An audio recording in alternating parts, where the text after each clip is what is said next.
What if the most hated advice on YouTube for growing a channel, for your channel to blow up, was also the most hated? What if the thing you hate hearing could actually be the obstacle in the way, and once you overcame that obstacle, you could move forward and make it happen? In this video, I want to talk a little bit about such a problem with small, struggling channels, and we're going to talk about this advice that is so hated on YouTube. And I wanted to bring this video to you today because, I got back from an amazing road trip where I'm literally doing the things that a successful YouTuber would do.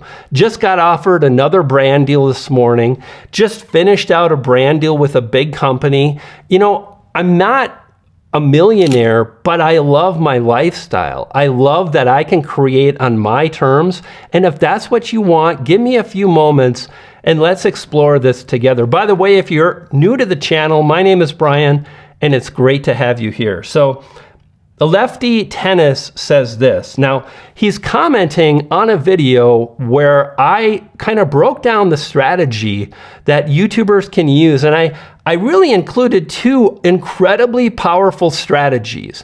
One based on playlist, and another based on really creating a vibrant, compelling title that includes the right kind of keywords to give you an advantage as a small channel. And he says this. Now, this seems very logical in theory, but doesn't translate to the real world. And fact of the matter is, he's got some good points, but it does translate because there are tons of small channels that are blowing up and doing incredible things. And it's not because of the keywords in the video title, but to think that it doesn't help is wrong because the algorithm identifies the audience, which he talks about. The only reason you rank and the only reason people rank is because the audience pushes out a video from bigger channels. Nonsense. The algorithm wants to find the next video the current viewer is really going to love. It really values how often viewers click and how long they watch. That's it. And as a small creator, you can move forward and think of your existence and your YouTube channel as a way for you to document and journey the process of being a creator, of going on this journey to figure out how to create great videos, to study the methods and strategies. Like I also mentioned the second strategy about playlist. It's so powerful and it dramatically increases the likelihood a channel blows up. But sadly, in this case, Lefty, he can't see that because he's given up. If you want to be a successful YouTuber, you've got to do the things successful YouTubers do. You got to publish on a regular basis, 1 video, 2 videos a week, maybe a couple shorts. Doesn't matter, just be a YouTuber. If you want to be a successful YouTuber, don't comment. Oh my goodness, that's not going to get you where you want to go. You've got to make videos that satisfy the viewers with value. And Lefty goes on with all this stuff about it doesn't really work for small channels, and that's great. That means it's easy for him to say, well, I did the thing, but it's not my fault. And right there, he's off the hook.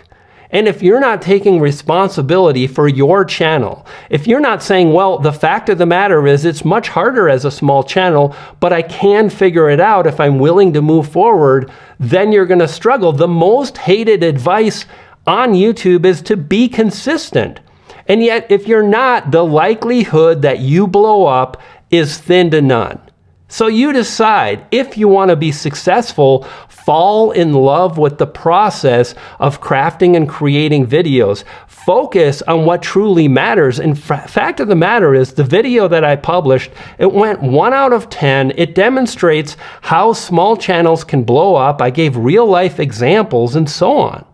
And those two strategies are so powerful. But once you think, well, it's only for big channels, then you don't have to accept responsibility. It's easy to walk away and feel like it's not your fault. And you get to decide if you want to feel like it's not your fault and be a consumer rather than a creator, or if you want to move forward and do the thing. And it is brutal and it is hard, and I missed it. Like, I've been really wanting to stay consistent with at least one video a week, and I've done that so far, but last week, I think this is day 8 or 9, because I was on this epic road trip. But along the way, I'm crafting, I'm creating, I'm filming, I'm documenting, and I'm working on a killer video I can't wait to release that talks about how to actually step by step identify the obstacle that's holding you back. Think about this. If you're not getting the views, then there's something about your video. This is, by the way, this isn't